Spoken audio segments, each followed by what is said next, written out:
ಈಗ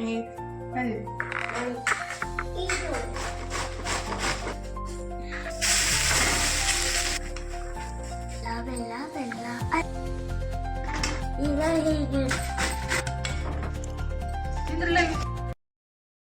ನಮಸ್ಕಾರ ರೀ ಎಲ್ಲರಿಗೂ ಬೆಳಗಿನ ಶುಭೋದಯ ರೀ. ಎಲ್ಲರೂ ಹೆಂಗದೀರಿ? ಆರಾಮದಿರೇನು? ನಾವು ಆರಾಮದೀವಿ ನೋಡ್ರಿ. ನೀವು ಎಲ್ಲರೂ ಆರಾಮದ್ರಿ ಅಂತ ಭಾವಿಸ್ತಾ ಇವತ್ತಿನ ಲಾಗ್ನ ಸ್ಟಾರ್ಟ್ ಮಾಡೋನು ಬರ್ರಿ. ಇವತ್ತು ಗುರುವಾರ ಬೆಳಗ್ಗೆ ಟೈಮ 8 ಗಂಟೆ ಆಗೈತೆ ನೋಡ್ರಿ. ಈಗಿದ್ರೆ ನಾನು ಎಲ್ಲ ಕೆಲಸ ಮುಗಿಸಿ ಜಳಕ ಮಾಡಿದೇವ್ರಿಗೆ ನಮಸ್ಕಾರ ಮಾಡಿಬಿಟ್ಟು ಇನ್ನಿದ್ರೆ ನಾಷ್ಟದ ಕೆಲಸ ಸ್ಟಾರ್ಟ್ ಮಾಡಿದ್ದೀನಿ ನೋಡ್ರಿ. ಇವತ್ತಿದ್ರೆ ನಾಷ್ಟಕ್ಕೆ ಮೂಲಂಗಿ ಹಾಕಿಬಿಟ್ಟು ತಾಲಿಪಟ್ಟಿ ಥರ ಮಾಡಿ ಕೊಡೋಣಂತಾರೆ. ಅಂದ್ರೆ ಮೂಲಂಗಿ ಜಾಸ್ತಿ ಇದ್ದಾಗ ಈ ಥರ ಮಾಡಿಕೊಟ್ಬಿಟ್ರೆ ಇಷ್ಟಪಟ್ಟು ತಿಂತಾರೆ. ಮತ್ತು ಮೂಲಂಗಿ ಸ್ಮೆಲ್ಲು ಬರೋಂಗಿಲ್ಲ ರೀ. ಅದ್ರಾಗ ಮಕ್ಕಳಿಗಂತೂ ಮೂಲಂಗಿ ತಿನ್ಸೋದಂದ್ರೆ ಒಂದು ದೊಡ್ಡ ಕೆಲಸ ರೀ. ಸಾಂಬಾರು ಮಾಡಲಿ, ಪಲ್ಯ ಮಾಡಲಿ, ಮತ್ತು ಹಸಿದು ಕೊಟ್ರೂ ತಿನ್ನಂಗಿಲ್ಲ ರೀ. ಹಾಗಾಗಿ ಮತ್ತು ಈ ಥರ ತಾಲಿಪಟ್ಟಿ ಮಾಡಿಕೊಟ್ರೆ ಇಷ್ಟಪಟ್ಟು ತಿಂತಾರೆ. ಮತ್ತು ಮೂಲಂಗಿ ಸ್ಮೆಲ್ ಬರೋಂಗಿಲ್ಲ ರೀ. ಅಂದರೆ ಮೂಲಂಗಿ ಹಾಕಿವಂತೇಳಿ ಗೊತ್ತೂ ಆಗಂಗಿಲ್ಲ. ಹಾಗಾಗಿ ನಾನಿಲ್ಲಿ ಒಂದು 2-3 ದೊಡ್ಡ ಸೈಜ್ದು ಮೂಲಂಗಿನ ಹೆರ್ಚ್ಬಿಟ್ಟು ತೊಗೊಂಡಿದ್ರಿ. 1 ಇಂಚಷ್ಟು ಶುಂಠಿನೂ ಹೆರ್ಚ್ಬಿಟ್ಟು ಇದಕ್ಕನ್ನು ಮಿಕ್ಸ್ ಮಾಡಾಕತ್ತಿದ್ದು. ಈಗಿದ್ರೆ ಮೂಲಂಗಿ ಮತ್ತು ಶುಂಠಿ ಹೆಚ್ಚಿ ಇಟ್ಟಿದ್ದೀನಿ. ಉಳ್ಳಾಗಡ್ಡಿ ಬೇಕಂದ್ರೆ ಹಾಕ್ಬೋದು, ಇಷ್ಟ ಇಲ್ಲಾಂದ್ರೆ ಸ್ಕಿಪ್ನೂ ಮಾಡ್ಬೋದು ರೀ. ನಾನಿಲ್ಲಿ ಒಂದು ಮೀಡಿಯಮ್ ಸೈಜು ಉಳ್ಳಾಗಡ್ಡಿನೂ ಕಟ್ ಮಾಡಿ ಅದಕ್ಕೆ ಹಾಕಾಕತ್ತಿದ್ದು. ಉಳ್ಳಾಗಡ್ಡಿ ಮತ್ತು ಕೊತ್ತಂಬರಿ, ಪುದೀನ ಬೇಕಂದ್ರೆ ನೀವು ಸಬ್ಬಸಿಗೆ ಸೊಪ್ಪು ಮತ್ತು ಮೆಂತ್ಯ ಸೊಪ್ಪನ್ನು ಮಿಕ್ಸ್ ಮಾಡ್ಕೋಬೋದು. ನಾನಿಲ್ಲಿ ಕೊತ್ತಂಬರಿ, ಉಳ್ಳಾಗಡ್ಡಿ, ಸ್ವಲ್ಪ ಮೆಂತ್ಯ ಸೊಪ್ಪನ್ನು ಕಟ್ ಮಾಡಿ ಇದಕ್ಕೆ ಸೇರಿಸಿದ್ದೀನಿ ರೀ. ಈಗಿದ್ರೆ ಅದಕ್ಕೆ ಸ್ವಲ್ಪ ಧನಿಯಾ ಪುಡಿ ಮತ್ತು ಸ್ವಲ್ಪ ಅರಿಶಿನ ಪುಡಿ, ರುಚಿಗೆ ಎಷ್ಟು ಬೇಕಷ್ಟು ಉಪ್ಪನ್ನು ಹಾಕಿದ್ದೀನಿ. ಸ್ವಲ್ಪ ಹಿಂಗೆ ಹಾಕಿದ್ದೀನಿ ರೀ. ಬೇಕಂದ್ರೆ ನೀವು ಖಾರದ ಪುಡಿ ಆದರೂ ಯೂಸ್ ಮಾಡ್ಬೋದು, ಇಲ್ಲ ಹಸಿಮೆಣ್ಸಿನ್ಕಾಯಿ ಆದ್ರೂ ಪೇಸ್ಟ್ ಮಾಡಿ ಹಾಕ್ಬೋದು ರೀ. ಈಗಿದ್ರೆ ನಾನು ರುಚಿ ತಕ್ಕಷ್ಟು ಉಪ್ಪು ಮತ್ತು ಸ್ವಲ್ಪ ಜೀರಿಗೆ ಹಾಕಿದ್ದೀನಿ ರೀ. ಬೇಕಂದ್ರೆ ಸ್ವಲ್ಪ ಅಜ್ವೇನು ಮಿಕ್ಸ್ ಮಾಡ್ಕೋಬೋದು. ಮತ್ತು ನಾನಿಲ್ಲಿ ಹಸಿಮೆಣ್ಸಿನ್ಕಾಯಿ ಪೇಸ್ಟನ್ನು ಹಾಕಿದ್ದೀನಿ ಖಾರಕ್ಕೆ ಎಷ್ಟು ಬೇಕಷ್ಟು. ಇದಕ್ಕಿದ್ರೆ ಜೋಳದ ಹಿಟ್ಟು, ಗೋಧಿ ಹಿಟ್ಟು, ರಾಗಿ ಹಿಟ್ಟು ಅಂದ್ರೆ ನಮ್ಮ ಮನೆಯೊಳಗೆ ಯಾವ ಹಿಟ್ಟು ಇರುತ್ತಲ್ಲ ಅದನ್ನೇ ಬಳಸ್ಬಿಟ್ಟು ಮಾಡ್ಕೋಬೋದು. ಗೋಧಿ ಹಿಟ್ಟು ಬೇಕು, ಜೋಳದ ಹಿಟ್ಟು ಬೇಕಂತೇನಿಲ್ಲ ರೀ. ಮೂಲಂಗಿ ನಮ್ಗೆ ಅಕ್ಕಿ ಹಿಟ್ಟು ಮತ್ತು ಸ್ವಲ್ಪ ರಾಗಿ ಹಿಟ್ಟು ಅಥವಾ ಕಡ್ಲೆ ಹಿಟ್ಟು, ನಮ್ಮ ಮನೆಯೊಳಗೆ ಯಾವ ಹಿಟ್ಟು ಇರುತ್ತಲ್ಲ ಅಂದ್ರೆ ನಾವು ಡೈಲಿ ಯಾವ ಹಿಟ್ಟು ಯೂಸ್ ಮಾಡ್ತೀವಲ್ಲ ಅದೇ ಹಿಟ್ಟನ್ನು ಬಳಸ್ಬಿಟ್ಟು ಈ ಥರ ಮಾಡ್ಕೋಬೋದು. ನಾನಿಲ್ಲಿ ಗೋಧಿ ಹಿಟ್ಟು, ಜೋಳದ ಹಿಟ್ಟು, ಸ್ವಲ್ಪ ಕಡಲೆ ಹಿಟ್ಟು ಹಾಕಿದ್ದೀನಿ ರೀ. ಹಾಕಿ ಸ್ವಲ್ಪ ಫಸ್ಟಿಗೆ ಒಂದು ರೌಂಡ್ ಹಂಗೆ ಮಿಕ್ಸ್ ಮಾಡಿಕೊಂಡು ಸ್ವಲ್ಪ ನೀರು ಹಾಕಿ ಅದಕ್ಕೆ ಕಲಿಸ್ಕೊಂಡು ತೊಗೋಬೇಕಾಗುತ್ತೆ ರೀ. ಇದು ಡೈರೆಕ್ಟಾಗಿ ತವಿ ಮೇಲಾದ್ರೂ ತಟ್ಬೋದು, ಇಲ್ಲಾಂದ್ರೆ ಒಂದು ಹಸಿ ಬಟ್ಟೆ ಮೇಲೆ ತಟ್ಬಿಟ್ಟು ಅಂದ್ರೆ ತಾಲಿಪಟ್ಟಿ ಯಾವ ರೀತಿ ಮಾಡ್ಕೊತೀವಲ್ಲ ಆ ಥರದ ಅರ್ಬಿ ಮೇಲೆ ತಟ್ಟಿ ತವಿ ಒಳಗೆ ಹಾಕಿ ಬೆನ್ಸ್ಕೊಳ್ಬೋದು. ಈಗಿದ್ರೆ ಅದು ಹಿಟ್ಟು ಫಸ್ಟಿಗೆ ರೆಡಿ ಮಾಡಿ ಇಟ್ಬಿಟ್ಟು ಆಳ್ವಿನ ನೆನೆಸಿಟ್ಟಿದ್ದೆ ರೀ. ಆಳ್ವಿನೂ ಕುದಿಸಾಕಂತೀನಿ ನೋಡಿರಿ. ಅಂದರೆ ಫಸ್ಟಿಗೆ ನೀರನ್ನು ಬಿಸಿ ಮಾಡೋಕ್ಕಿಟ್ಟು ನೆನೆಸಿಟ್ಟಿದ್ದ ಆಳ್ವಿನ ಹಾಕಿ ಹಳದಿ ಬಿಡುವ ಮಟ್ಟ ಅದನ್ನ ಕುದಿಸಿ ಅದಕ್ಕೆ ಬೆಲ್ಲ, ತುಪ್ಪ ಬೇಕಂದ್ರೆ ಹಾಲು ಹಾಕ್ಕೊಂಡು ಕುಡಿಬೋದು. ಮೊನ್ನೆ ಒಬ್ಬರು ಸಿಸ್ಟರ್ ಕೇಳಾಕತ್ತಿದ್ರು, ಎಲ್ಲರೂ ಕುಡಿಬೋದೇನ್ರಿ, ಬರೀ ಬಾಣ್ತೀರಿ ಅಷ್ಟೇ ಕುಡಿತಾರಂತ ಅಂದ್ಕೊಂಡಿದ್ದೆ ಅಂತೇಳಿ. ಇಲ್ಲರಿ, ಸಣ್ಣ ಮಕ್ಕಳು ಹಿಡ್ಕೊಂಡು ದೊಡ್ಡವರು ಯಾರು ಬೇಕಾದರೂ ವಯಸ್ಸದವರು ಕುಡಿಬೋದು.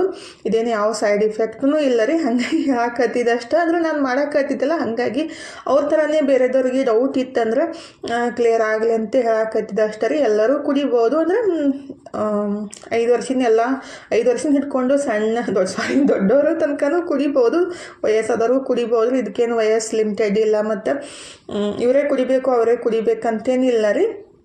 ಇದು ಕುಡಿಯೋದ್ರಿಂದ ನಮ್ಮ ದೇಹನ ತಂಪನೂ ಆಗುತ್ತೆ ಮತ್ತು ನಮ್ಮ ಡೈಜೆಷನ್ ಸಿಸ್ಟಮ್ನು ಚಲೋ ಆಗುತ್ತೆ. ಮತ್ತು ನಮ್ಗೆ ಏನಂತಾರೆ ಬೋನ್ ಆಗಲಿ ಮತ್ತು ಮೈಕೈ ನೋವು ಬರೋದಾಗಲಿ, ಆಗ್ತಾ ಇದ್ರೆ ಅದನ್ನೂ ಕಮ್ಮಿ ಆಗೋದ್ರಿ. ನಮ್ಮ ತಂಗಿ ಮಗಳಿಗೆ ಸ್ವಲ್ಪ ಹಾಲನ್ನು ಮಿಕ್ಸ್ ಮಾಡಿ ಕೊಟ್ಟೆ. ಅಂದರೆ ಆಕೆ ಹಾಲು ಮಿಕ್ಸ್ ಮಾಡಿದ್ದು ಇಷ್ಟ ಆಗೋದಂತೆ. ಹಾಲು ಮಿಕ್ಸ್ ಮಾಡಿಕೊಂಡು ಕುಡಿಯೋಕ್ಕಿಂತ ಹಂಗೆ ಕುಡಿಯೋದನ್ನು ಬೆಸ್ಟ್ ರೀ. ಈಗಿದ್ರೆ ಆಳ್ವಿನೂ ರೆಡಿ ಮಾಡಿ ಎಲ್ಲರಿಗೂ ಕೊಟ್ಬಿಟ್ಟು ನಾನು ಕುಡಿಬೇಕಂತ ಇಟ್ಟಿದ್ದೀನಿ ರೀ. ಹಾಗಾಗಿ ಈ ಕಡೆ ಹಾಗೆ ತಾಲಿಪಟ್ಟಿನೂ ರೆಡಿ ಮಾಡ್ಕೊಳಕತ್ತಿದ್ದು ನೋಡಿರಿ. ಏನು ಹಿಟ್ಟು ಕಲಸಿಟ್ಟಿದ್ದೀವಲ್ಲ ಅದನ್ನೇ ನಮ್ಗೆ ಎಷ್ಟು ಬೇಕಲ್ಲ ಅಷ್ಟು ಹಿಟ್ಟನ್ನು ತೊಗೊಂಬಿಟ್ಟು ತವಿಗೆ ಸ್ವಲ್ಪ ಎಣ್ಣೆನ ಸ್ಪ್ರೇ ಮಾಡಿ ಕೈಗೆ ಸ್ವಲ್ಪ ನೀರನ್ನು ಹಚ್ಕೊಂಡ್ಬಿಟ್ಟು ಈ ಥರ ನಮಗೆ ಯಾವ ಥರ ಎಷ್ಟು ದಿಪ್ಪು ಬೇಕು, ತೆಳ್ಳಗೆ ಬೇಕು ನೋಡ್ಕೊಂಡ್ಬಿಟ್ಟು ಕೈಲೇ ತಟ್ಬಿಟ್ರೆ ಆಯಿತು. ಮತ್ತು ಬಟ್ಟೆ ಮೇಲೆ ತಟ್ಟಿ ಮತ್ತು ಇದಕ್ಕೆ ಹಾಕೋದು ದೊಡ್ಡ ಕೆಲಸನೇ ಅನಿಸುತ್ತೆ ನನಗೆ. ಈ ಥರ ತವಿ ಮೇಲೆ ತಟ್ಬಿಟ್ರೆ ಈಜಿ ಅನಿಸುತ್ತೆ. ಇಲ್ಲಾಂದರೆ ಬಟರ್ ಪೇಪರ್ ಮೇಲೂ ತಟ್ಬಿಟ್ಟು ಈ ಥರ ಮಾಡ್ಕೋಬೋದು. ಅಂದರೆ ಒಬ್ಬೊಬ್ರು ಡೈರೆಕ್ಟಾಗಿ ತವಿ ಮೇಲೆ ತಟ್ಟಕ್ಕೆ ಕೈ ಬಿಸಿ ಅನ್ಸುತ್ತೆ ಅಂತಾರಲ್ಲ, ಹಾಗಾಗಿ ಬಟರ್ ಪೇಪರ್ ಮೇಲೆ ಅಥವಾ ಬಟ್ಟೆ ಮೇಲೆ ತಟ್ಟಿನೂ ಹಾಕ್ಬೋದು. ಅಂದ್ರೆ ತಟ್ಟ ಮುಂದೆ ಸ್ವಲ್ಪ ಗ್ಯಾಸ್ ಸಣ್ಣ ಇಟ್ಬಿಟ್ಟು ತಟ್ಬಿಟ್ರೆ ಏನು ಬಿಸಿ ಅನ್ಸಂಗಿಲ್ಲ ರೀ. ಈ ಥರ ತೆಳ್ಳಗೆ ತಟ್ಟಿ ಸ್ವಲ್ಪ ಮುಚ್ಚಿಟ್ಟು 2 ಸೈಡ್ ಎಣ್ಣೆ ಹಚ್ಕೊಂಡು ಚಲೋತ್ನಾಗೆ ಬೆನ್ಸ್ಕೊಂಡ್ಬಿಟ್ರೆ ಮಸ್ತಾಗಿ ಮೂಲಂಗಿ ತಾಲಿಪಟ್ಟಿ ರೆಡಿ ಆಗ್ತಾವೆ ನೋಡ್ರಿ. ಆರೋಗ್ಯಕ್ಕೆ ಭಾಳ ಬೆಸ್ಟ್ ರೀ ಮೂಲಂಗಿ ತಿನ್ನೋದು. ಜೀರ್ಣಕ್ರಿಯೆಗೂ ಒಳ್ಳೆಯದು, ನಾರಿನಂಶನೂ ಜಾಸ್ತಿ ಇರುತ್ತೆ ಮತ್ತು ನೀರಿನ ಅಂಶನೂ ಜಾಸ್ತಿ ಇರುತ್ತಲ್ಲ. ಹಾಗಾಗಿ ಮೂಲಂಗಿ ಜಾಸ್ತಿ ತಿನ್ನಬೇಕು. ನಮ್ಮ ಮನೆಯೊಳಗೂ ಅಷ್ಟೇ ರೀ, ಯಾರಿಗೆ ಇಷ್ಟ ಆಗಂಗಿಲ್ಲ. ನಾನು ಮತ್ತು ನಮ್ಮ ಮನೆಯವ್ರು ಅಷ್ಟೇ ತಿಂತೀವಿ. ಮತ್ತು ಅನ್ನೊಂದ್ಸಲಿ ಅಂಥೇಳಿ ಈ ಥರ ನಾನು ಯಾವಾಗಾರ ಮಾಡಿಕೊಡ್ತಿರ್ತೀನಿ. ಈಗಿದ್ರೆ ನಮ್ಮ ತಂಗಿ ಮಗಳಿಗೆ ಕೇಕ್ ಮಾಡಿಕೊಡ್ಬೇಕಂತ ನಾನು ರೆಡಿ ಮಾಡ್ಕೊಳಕಂತೀನಿ ನೋಡ್ರಿ. ಮೊನ್ನೆ ಬಂದಾಗೂ ಮಾಡಿಕೊಡ್ಬೇಕಂತಂದ್ರೆ ಆಗೈತಿಲ್ಲ. ಅದಕ್ಕಾಗಿ ಈಗ ಮಧ್ಯಾಹ್ನದಾಗ ಫ್ರೀ ಇದ್ದೆ, ಅದಕ್ಕಾಗಿ ಕೇಕ್ ರೆಡಿ ಮಾಡಾಕಂತೀನಿ ನೋಡ್ರಿ. ಫಸ್ಟಿಗೆ ಏನೈತಲ್ಲ, ಒಂದು ಸ್ಟೀಲ್ ಡಬ್ಬಿಗೆ ತುಪ್ಪ ಹಚ್ಚಿ ಇಟ್ಟಿದ್ದೀನಿ. ಈಗಿದ್ರೆ ಗ್ಯಾಸ್ ಮೇಲೆ ಖಾಲಿ ಕುಕ್ಕರ್, ಅಂದರೆ ನಾನು ಇದು ಬರೀ ಕೇಕ್ ಮಾಡೋಕ್ಕಂತಲೇ ಇಟ್ಟಿದ್ದು. ನಾವು ಇದು ಅಂಗಡಿ ಒಳಗೆ ಕೊಡಕ್ಕೆ ಹೋದ್ರೆ 100 ರೂಪಾಯಿನೂ ಕೊಡೋಂಗಿಲ್ಲ. ಈ ಥರ ಕೇಕ್ ಮಾಡೋಕ್ಕೆ, ಪಿಜ್ಜಾ ಮಾಡೋಕ್ಕೆ ಯೂಸ್ ಮಾಡ್ಕೋಬೋದು. ಅದಕ್ಕಾಗಿ ಅದನ್ನ ಫಸ್ಟಿಗೆ ಖಾಲಿನೇ ಹಂಗೆ ಒಳಗೊಂದು ಸ್ಟ್ಯಾಂಡ್ ಇಟ್ಟು ಸಣ್ಣ ಉರಿ ಒಳಗೆ ಒಂದು 10 ನಿಮಿಷ ಬಿಸಿ ಮಾಡ್ಕೋಬೇಕಾಗುತ್ತೆ. ಈ ಕಡೆ ನಾವು ಅದನ್ನ ಬಿಸಿ ಮಾಡೋಕೆ ಇಟ್ಬಿಟ್ಟು ಇನ್ನು ಕೇಕ್ ಹಿಟ್ಟು ರೆಡಿ ಮಾಡ್ಕೋಬೇಕು. ಇದನ್ನ ಒಂದು ಡಬ್ಬಿಗೆ ತುಪ್ಪ ಹಚ್ಚಿ ಏನು ಇಟ್ಟಿದ್ದೆ ಅಲ್ರಿ, ಅದಕ್ಕೆ ಸ್ವಲ್ಪ ಗೋಧಿ ಹಿಟ್ಟನ್ನು ಡಸ್ಟ್ ಮಾಡಿ ಇಟ್ಟಿದ್ದೀನಿ. ಅಂದರೆ ಇದು ಹೆಲ್ದಿ ಕೇಕ್ ರೀ, ಎಲ್ಲ ಮಕ್ಕಳಿಗೆ ಇಷ್ಟ ಆಗುತ್ತೆ. ಕೇಕ್ ಅಂದರೆ ಯಾವ ಮಕ್ಕಳಿಗೆ ಇಷ್ಟ ಆಗಂಗಿಲ್ಲ ಹೇಳ್ರಿ. ನೀವು ಸ್ಕೂಲಿಂದ ಮಕ್ಕಳಿಗೆ ಬಂದ ತಕ್ಷಣ ಈ ಥರ ಮಾಡಿಕೊಟ್ಬಿಟ್ರಂತೂ ಮಕ್ಕಳು ಫುಲ್ ಖುಷಿ ಆಗ್ಬಿಡ್ತಾರೆ. ಅಷ್ಟು ಟೇಸ್ಟಾಗಿರುತ್ತೆ ರೀ, ಮತ್ತು ಎಲ್ಲನೂ ಹೆಲ್ದಿ ಇಂಗ್ರೀಡಿಯೆಂಟ್ಸನ್ನು ಬಳಸ್ಬಿಟ್ಟು ಮಾಡಾಕತ್ತಿದ್ದು. ನಾನು ಮೊನ್ನೆ ಮಾಡಿದ್ದೆ, ಅದನ್ನು ಭಾಳ ಇಷ್ಟ ಆಗಿತ್ತು. ಹಾಗಾಗಿ ಇವತ್ತು ಅದೇ ರೆಡಿ ಮಾಡಾಕಂತೀನಿ ರೀ.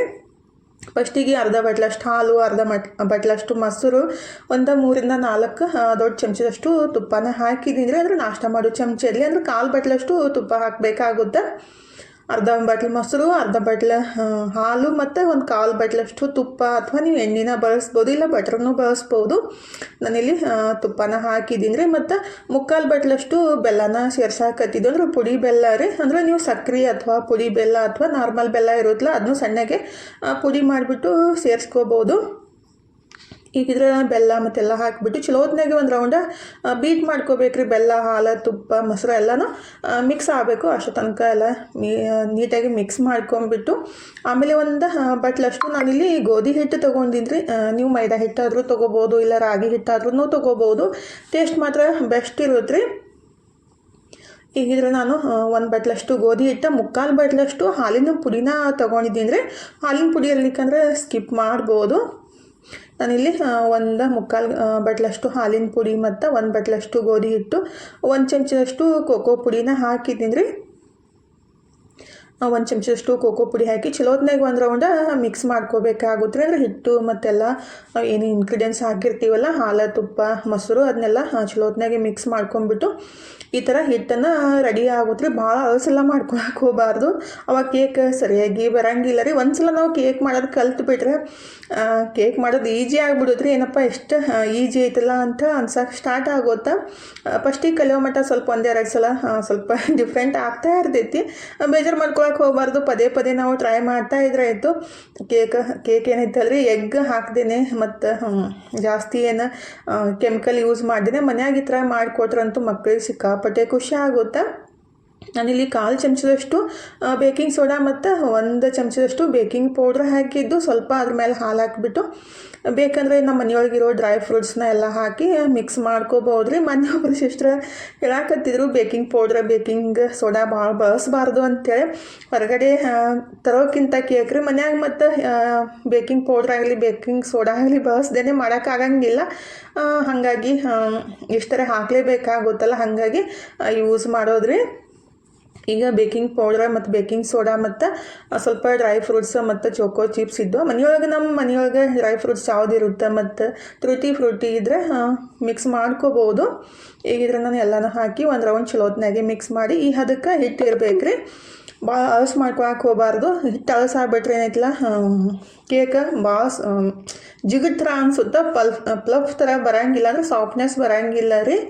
ಈಗಿದ್ರೆ ಅದನ್ನ ಹಿಟ್ಟು ನಾವು ಫಸ್ಟಿಗೆ ಗ್ರೀಸ್ ಮಾಡಿ ಇಟ್ಟಿದ್ದ ಡಬ್ಬಿಗೆ ಹಾಕಿಬಿಟ್ಟು ಮೇಲೆ ಡ್ರೈ ಫ್ರೂಟ್ಸ್ ಹಾಕಿಬಿಟ್ರಾಯ್ತು. ಕೇಕ್ ಮಾತ್ರ ತಿನ್ನೋಕ್ಕೂ ಸಖತ್ತಾಗಿರುತ್ತೆ, ನೋಡೋಕ್ಕೂ ಸಖತ್ತಾಗಿರುತ್ತೆ ರೀ. ಟೇಸ್ಟ್ ಒಂದಿಬ್ಬರು ಕೂಡಿ ಆರಾಮ್ಸ್ರಿ ಪೂರ್ತಿ ಖಾಲಿ ಮಾಡಿಬಿಡ್ಬೋದು. ಹೊರಗಡೆ ಕೇಕ್ ತಂದಾಗ ಏನೈತಲ್ರಿ ತಿನ್ನಕ್ಕೆ ಮನಸ್ಸು ಬರೋಂಗಿಲ್ಲ ಅಂದರೆ ಒಂದು ಪೀಸ್ ತಿನ್ನೋಟಿಗೆ ಸಾಕಪ್ಪ ಅಂತ ಅನಿಸುತ್ತೆ. ಇದು ಅಂತೂ ಭಾಳ ಮಸ್ತ್ ಇರುತ್ತೆ ನೋಡ್ರಿ. ಬೆಲ್ಲ ಹಾಲು ತುಪ್ಪ ಎಲ್ಲ ಹಾಕಿ ಮಾಡಿರ್ತೀವಿ.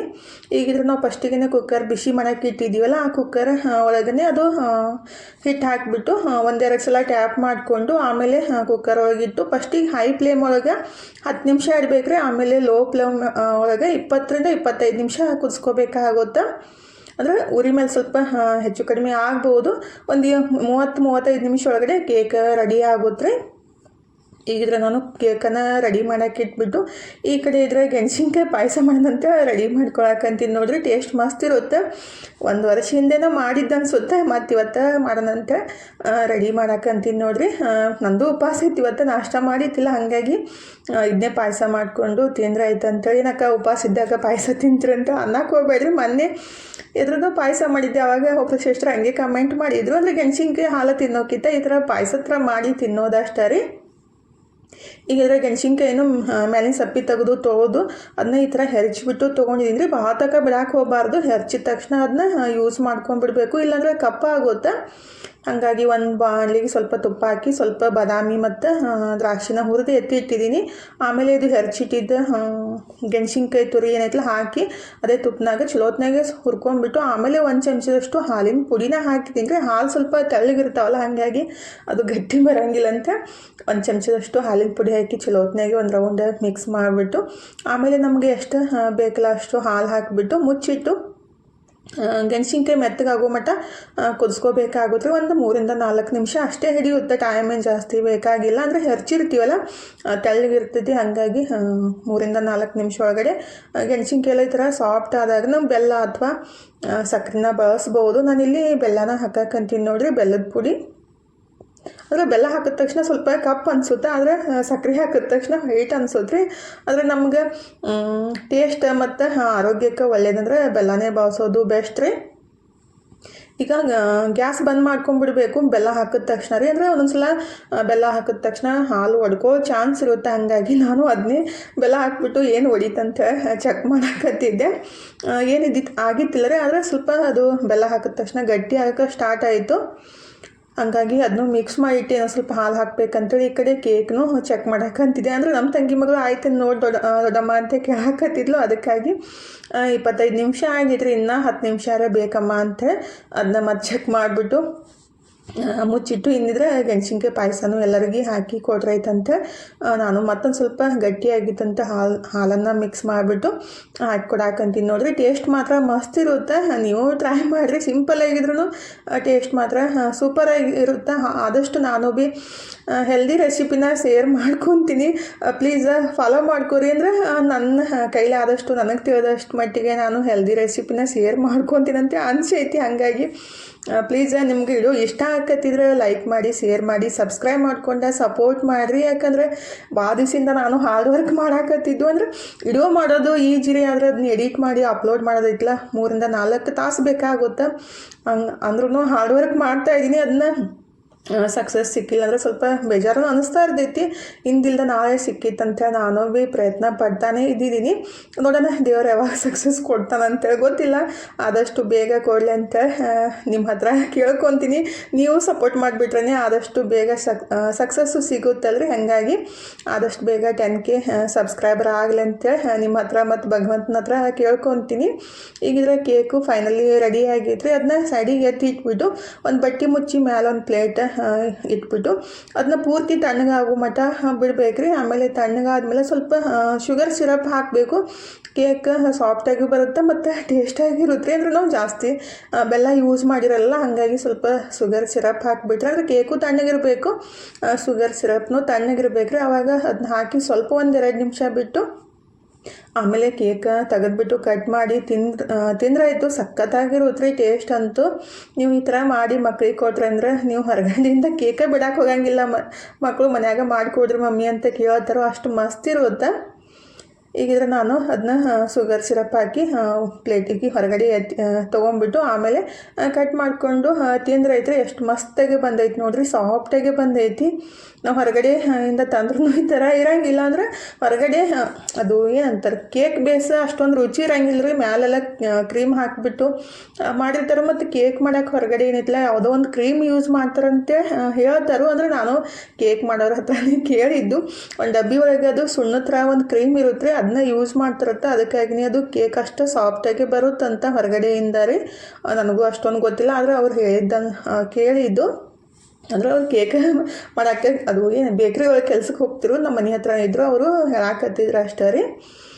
ಈಗಿದ್ರೆ ನಾನು ಕೇಕ್ ರೆಡಿ ಮಾಡಿ ಎಲ್ಲರಿಗೆ ಕೊಟ್ಟು ಅಡುಗೆನೂ ಮಾಡಿದೆ ನೋಡ್ರಿ. ಫೈನಲಿ ಅವ್ರಿಗೆ ಪಲ್ಯ ಮಾಡಿದೆ, ಬ್ಯಾಳಿ ಸಾರು ಮಾಡಿದೆ, ಮತ್ತು ಅನ್ನಕ್ಕೂ ಇಟ್ಟಿದ್ದೆ, ಅನ್ನನೂ ರೆಡಿ ಆಗೈತಿ. ಈ ಕಡೆ ರೊಟ್ಟಿ ಚಪಾತಿ ಮತ್ತು ಬೆಳಗ್ಗೆ ದಿನ ಸ್ವಲ್ಪ ಹಿಟ್ಟಿತ್ತು.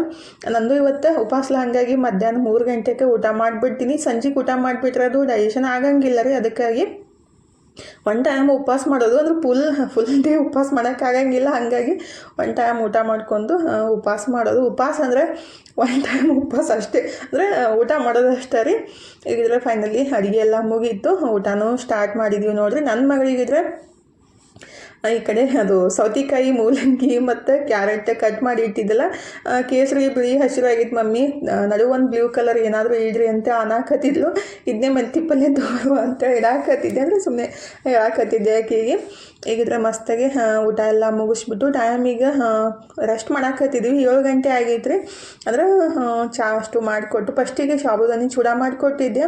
ಹೆಣ್ಮಕ್ಳಿಗೆ ಕೆಲಸ ಅಂತೂ ಒಂದಿಲ್ಲ ಒಂದು ಇರತ್ತಾವ್ರಿ. ಸಾಬುದಾನಿ ಚೂಡ ಮಾಡಿ ಇನ್ನು ಚಹಾನು ಮಾಡಿ ಕೊಟ್ರಾಯ್ತು. ಸಂಜೆಗೆ ಯಾರು ಊಟವಲ್ಲ ಅಂತ ಅಂದರು, ಅದಕ್ಕಾಗಿ ಎಲ್ಲರಿಗೆ ಚಹಾ ಮಾಡಿಕೊಟ್ಟು ನಾನು ಚಹಾ ಕುಡಿಯಾಕಂತೀನಿ ನೋಡ್ರಿ. ಇವತ್ತಿನ ವಿಡಿಯೋನು ಇಲ್ಲೇ ಮುಗಿಸೋದ್ರಿ. ಇವತ್ತಿನ ವಿಡಿಯೋ ಹೆಂಗೆ ಅನ್ನಿಸ್ತಂತ ಕಮೆಂಟ್ ಬಾಕ್ಸ್ ಒಳಗೆ ಹೇಳೋದು ಮರೆಯೋಕೆ ಹೋಗಬೇಡ್ರಿ. ವಿಡಿಯೋ ಇಷ್ಟ ಆಗಿದ್ರೆ ಲೈಕ್ ಮಾಡಿ, ಶೇರ್ ಮಾಡಿ, ಸಬ್ಸ್ಕ್ರೈಬ್ ಮಾಡಿಕೊಂಡು ಸಪೋರ್ಟ್ ಮಾಡಿರಿ. ಥ್ಯಾಂಕ್ ಯು ಫಾರ್ ವಾಚಿಂಗ್ ರೀ. ಇಷ್ಟು ತನಕ ವಿಡಿಯೋ ನೋಡಿದ್ದಕ್ಕೆ ತಮ್ಮೆಲ್ಲರಿಗೂ ತುಂಬ ಹೃದಯದ ಧನ್ಯವಾದಗಳು ರೀ. ಥ್ಯಾಂಕ್ ಯು, ನಮಸ್ಕಾರ. ಹೋಗಿ ಬರ್ತೀವಿ ರೀ ಮತ್ತೆ.